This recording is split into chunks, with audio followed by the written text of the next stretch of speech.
Assalamualaikum warahmatullahi wabarakatuh.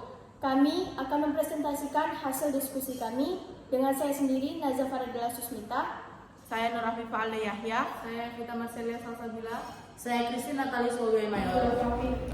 Sini saya akan menjelaskan mengenai sejarah perkembangan ilmu pemerintahan di Indonesia, state of the art, locus focus of interest ilmu pemerintahan sebagai bahan konstruksi bangunan ilmu pemerintahan. Program studi ilmu pemerintahan merupakan salah satu program studi yang ada dalam lingkup Fakultas Ilmu Sosial dan Ilmu Politik Universitas Muhammadiyah Malang, berdiri pada tahun 1986 dengan surat keputusan Menteri Pendidikan dan Kebudayaan Republik Indonesia nomor 0502/0-1516. Semula, program studi ilmu pemerintahan menampung alumni Akademi Pemerintahan Dalam Negeri (APDN) Malang yang ingin memperoleh gelar sarjana S1. Oleh karena itu, program studi ilmu pemerintahan semula diarahkan untuk mengisi jabatan-jabatan yang ada dalam lingkup pemerintahan. Perkembangan kehidupan politik dan pemerintahan pasca reformasi yang ditandai dengan semakin meningkatnya peran partai politik di semua lini memungkinkan partai politik tumbuh dan berkembang hampir di seluruh pelosok tanah air, bahkan di desa-desa. Di samping itu, penerapan desentralisasi dan otonomi daerah telah memberikan kesempatan bagi setiap daerah untuk mengatur dan menyelenggarakan pemerintahnya sendiri sesuai dengan prakarsa dan aspirasi masyarakat setempat. Oleh karena itu, setiap daerah akan semakin banyak membutuhkan sumber daya manusia yang tidak hanya terampil namun juga memiliki akhlak yang mulia serta ditunjang dengan kapasitas dan kualitas keilmuan yang tinggi di bidang politik dan pemerintahan daerah. Dengan menempati kawasan yang luas dan berada dalam lokasi strategis di tengah-tengah kota, memungkinkan terciptanya suasana belajar di program studi ilmu pemerintahan tidak hanya kondusif tetapi juga menyenangkan. Selain itu, program studi ilmu pemerintahan FSIPUM memiliki staf pengajar yang berkualifikasi profesor, doktor, dan master. Mulai 1968, program studi ilmu pemerintahan telah melahirkan sarjana yang profesional yang dibutuhkan baik oleh institusi publik maupun privat. Banyak alumni program studi ilmu pemerintahan yang bekerja sebagai pegawai negeri sipil atau PNS di jajaran pemerintahan, baik pemerintah pusat, provinsi maupun pemerintah kabupaten atau kota hingga di jajaran pemerintahan desa dan kelurahan. Yang pertama, masyarakat setara. Dalam masyarakat yang sangat primitif seperti misalnya masyarakat pemburu, terdapat suatu keturunan permanen akan para pemimpin. Produksi makanan, pendidikan, keturunan, pembagian kerja menurut akan adanya pemimpin. Setiap orang yang memiliki kemampuan untuk sementara waktu dapat memimpin bagian tertentu dari aktivitas produktivitas dan aktivitas kehidupan manusia seperti di atas. Yang kedua, masyarakat bertingkat. Kaum lelaki yang ambisius dan energik dibandingkan dengan kaum wanita. Dan dalam beberapa masyarakat, kaum wanita yang biasa menghasilkan lebih banyak dari yang dikonsumsi sendiri dapat memanfaatkan kelebihan produksi tadi untuk meraih dan mempertahankan pengaruh dan kekuasaan atas warga kelompok mereka. Yang ketiga, masyarakat berlapis. Pada masyarakat berlapis, tidak saja posisi kepemimpinan telah dimapankan, namun peluang untuk mendapatkan kebutuhan hidup yang paling pokok tidak sama dan merata bagi semua warga masyarakat. Kelompok-kelompok memecahkan diri atau dipaksa untuk itu. Mereka harus puas dengan dan dalam posisi yang lebih aman dan harus tersedia diatur serta dapat diperhambat.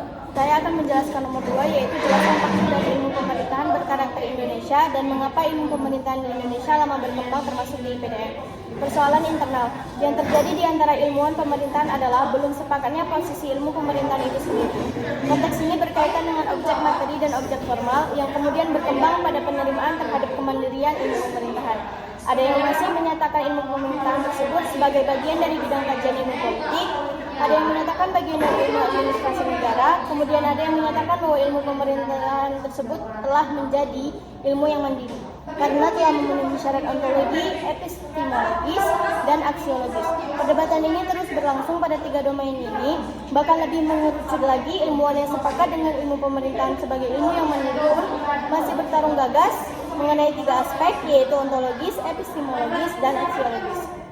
Hal ini kemudian memunculkan gagasan mengenai aliran-aliran baru di dalam ilmuwan pemerintahan di luar kedua aliran atau mazhab yang berpengaruh besar, yaitu Anglo-Saxon dan Eropa kontinental seperti mazhab Timoho Sutoro Eko 2020, beberapa ilmuwan berusaha meletakkan mazhab ilmu pemerintahan yang berkarakter Indonesia seperti halnya Ki Burhanuddin Nugraha tahun 2003 dan para pengikutnya. Baik, selanjutnya saya akan menjelaskan nomor 3. Jelaskan berbagai pandangan ahli tentang pengertian ilmu pemerintahan di Indonesia dan bagaimana menurut Anda sendiri. Pengertian ilmu pemerintahan adalah sebuah cabang ilmu dari kajian ilmu politik. Dalam artian yang sempit, pemerintahan adalah meliputi kegiatan pemerintah yang hanya menyangkut bidang eksekutif. Sedangkan dalam arti luas, pemerintahan adalah meliputi seluruh kegiatan pemerintah, baik menyangkut bidang legislatif, eksekutif, maupun yudikatif. Menurut filosof J.J. Rawls, mengartikan pemerintah sebagai suatu badan penengah yang didirikan antara rakyat sebagai subjek dan penguasa untuk saling menyesuaikan, ditugaskan melaksanakan hukum dan memelihara dengan baik kemerdekaan sipil dan politik. Menurut Max Weber, pemerintah sebagai apapun yang berhasil menopang klaim bahwa dialah yang secara eksklusif berhak menggunakan kekuatan fisik untuk memaksakan aturannya dalam suatu batas wilayah tertentu. Suwargono mengartikan pemerintah sebagai pemegang kekuasaan politik. Sering disebut pula penguasa sebagai penyelenggara pemerintah umum.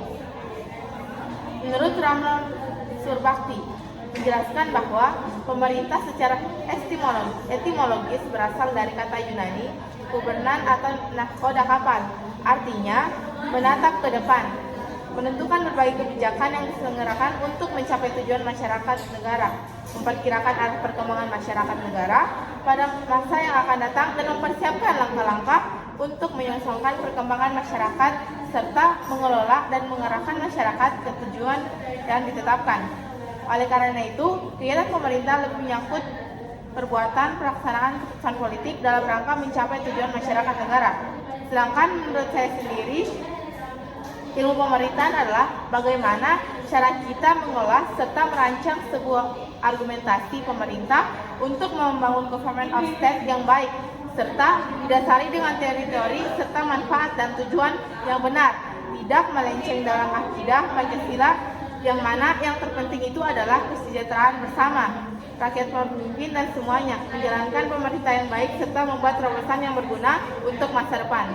Sekian presentasi dari kami. Wabillahi taufiq wal hidayah. Wassalamualaikum warahmatullahi wabarakatuh.